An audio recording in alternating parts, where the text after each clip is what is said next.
فرق نہیں پڑتا۔ اچھا گوہر صاحب، آپ کی بات تو میری سمجھ میں آ گئی اور اچھی طرح آ گئی۔ آپ اس نبی کا تعارف یعنی انٹروڈکشن کرائیے تاکہ ہم کچھ سوچ سکیں۔ وہ نبی زاہد رات رات بھر عبادت کرنے والے، رونے والے، محدث اور مجدد ہے۔ انگریز لوگ خود ان کے در پر آتے ہیں اور دعا لے کر جاتے ہیں۔ وہ مستجاب الدعوات نبی ہے۔ تو ایسی بات ہے تو ہمیں ایسے نبی پر ضرور ایمان لانا چاہیے۔ فی الحال ہم آپ کے ہاتھ پر بیعت کرتے ہیں۔ رحیم چچا آپ بھی بیعت کر لو۔ نہ ہو انجینئر بوا، ہم تنگا سوچے تو ہمارے کو چین پہچان کے مولوی صاحب آران، ہم گلا کو فون کرتا نہیں ہویا یہ تورا سے بات کریان، رک جا ہم گلا کو فون کرتا نہیں۔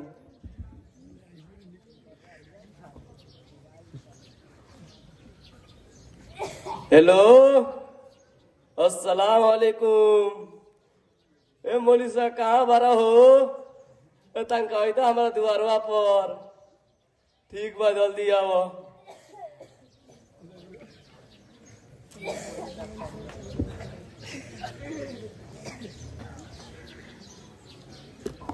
السلام علیکم ورحمۃ اللہ وبرکاتہ۔ وعلیکم السلام۔ رحیم چاچا آپ خیریت سے ہیں؟ الحمدللہ، آپ سناو۔ یہ انجینئر صاحب کا تو رنگ بدلا ہوا لگ رہا ہے، کوئی خاص بات ہے کیا؟ ہاں بیٹا جنن، یہ نیا صاحب آئل برون، یہ کہت ان کی کون نیا نبی آئل برون، تنگا تنگرا سے بات کرو۔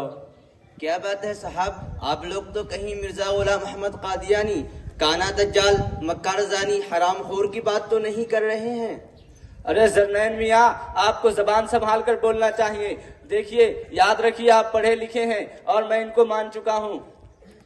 انجینئر صاحب حیرت ہے کہ آپ اس کی بات کو مان لیے کہ آپ کو پتہ نہیں یہ مرزا کتنا بڑا کمینہ ہے۔ اگر معلوم نہیں تو سنیے، مرزا غلام احمد قادیانی انگریزوں کا کتا تھا، ان کے ٹکڑوں پر پلتا تھا، اسی کی گاتا تھا۔ جس وقت شاہ عبدالعزیز رحمۃ اللہ علیہ کے فتوے کی بنیاد پر سارے ہندوستان میں انگریزوں کے خلاف مسلمان جہاد کر رہے تھے، اس وقت انگریزوں نے اس سور کو نبوت کا تاج پہنایا، اور انگریزوں نے اس سور کو نبوت کا تاج پہنایا اور اس نے جہاد کے حرام ہونے کا فتویٰ دیا۔ ارے آپ تو اپ ٹو ڈیٹ ہے نا، جا کر فورٹ ولیم کی تاریخ دیکھیے، اس میں لکھا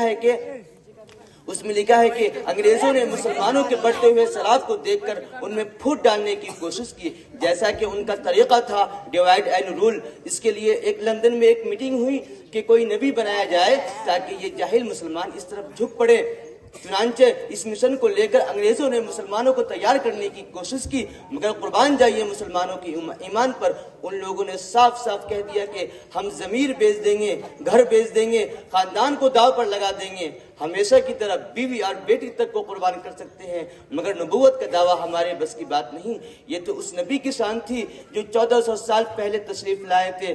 آخر میں وہ انگریز لوگ اس کمبخت سے ملے، اس نے دولت کی لالچ میں آ کر سب کچھ مان لیا۔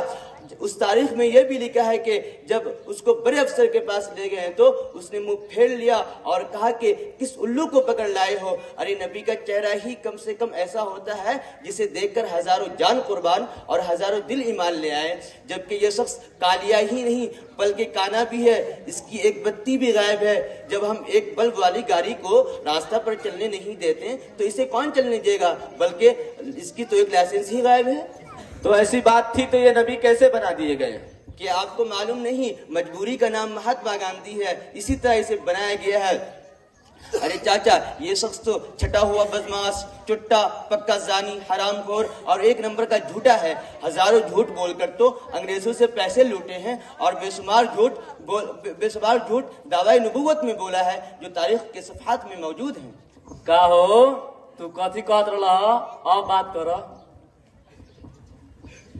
ارے صاحب، ہمارے مرزا علیہ السلام نے تو 15-20 ہی جھوٹ بولے ہیں، اتنی سی جھوٹ سے ان کی اتنی بڑی نبوت پر کیا فرق پڑے گی؟ اور رہی بات زنا کرنے کی تو آپ کو معلوم نہیں، وہ زنا نہیں کرتے تھے بلکہ برکت پہنچاتے تھے۔